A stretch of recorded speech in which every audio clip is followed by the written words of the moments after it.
Tere! 3 mõtteviisist tahan rääkida, mis inimeste eludes valitseb.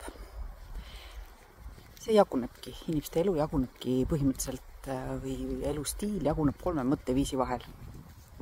Esimene mõtteviis on arvustav, teine mõtteviis on arutlev või arutav ja 3.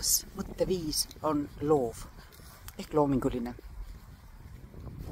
Mõtle, millist mõtteviisi esindad sina, kas esimest, teist või 3. Nüüd veidi ütlen siis, mida need tähendavad. Esimese mõtteviisi esindajad, kes armastavad arvustada, anda hinnanguid, kritiseerida kõike seda, mida nad enda ümber näevad, on kõige laastavam energeetiliselt ja toob kõige kiiremad tagajärjed igasuguste probleemide näol su ellu. Kõige rohkem kulutad sa energiat, oma enda isiklikku eluenergiat selle peale, et anda teistele hinnanguid, teiste elu, teiste välja öeldud asju, teiste elustiili kritiseerida. Sa saad kohe tunda neid tagajärgi. Teine mõtteviis, mida inimesed viljelevad või mille esindajad nad on arutlev, arutav. Kõlab enam-vähem päris hästi, aga see on oma loomuselt iseenesest neutraalne. Aga see eeldab seda, et me saame kokku selleks, et arutleda ja arvustada kedagi ja jällegi kellegi elu, kuidas nendel mingisugused lood ja asjad seal oma eludes lähevad. Ja me tähelepanu on enda elu pealt, iseenda pealt maas. Me ei tegele endaga, vaid me lihtsalt vaatame, jutustame, lobiseme, peksame keelt kellegi teise lugude jutustamiseks, mitte enda omade.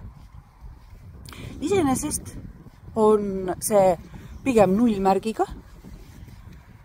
Ta ei ole nii kriitiline või katastroofiline, kui on esimene, kui sa kõike kogu aeg maha teed. Aga põhimõtteliselt võrdub see seisakuga. Selles mõttes, et elu liigub edasi ja sina seisad paigal. Sa ei loo mitte midagi ja sa ei astu sammugi lähemale oma enda isiklikule eesmärgile sellega. Kui sa lihtsalt räägid teistest, sa lihtsalt arutled, kuidas teised elavad. Kus sina seal oled? 3. on loov mõtteviis.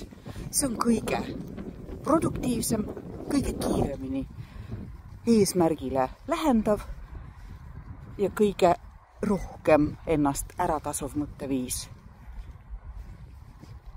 Vaata, kas tekib soov midagi muuta selles küsimuses sinu enda seisukohast. Kui sa leiad, et sa oled kas esimese või teise mõtteviisi esindaja. Loomulikult me kõik oleme inimesed, loomulikult me teeme kõik vigu. Loomulikult me satume aeg-ajalt ühte või teise olukorda, kus me tahaks nii hirmsasti oma arvamust avaldada kellegi teise elu suhtes. Lihtsalt jälgi seda mängu, jälgi ise ennast selles küsimuses, too ennast lihtsalt tagasi.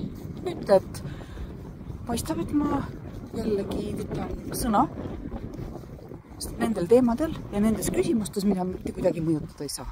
Ainult, mida sa mõjutada ja muuta saad, oled sa ise ja on sinu elu. Nii et võta juhtimine enda kätte, lõpeta teiste kritiseerimine, lõpeta teiste õpetamine, lõpeta teiste elude üle arutlemine, tegele endaga.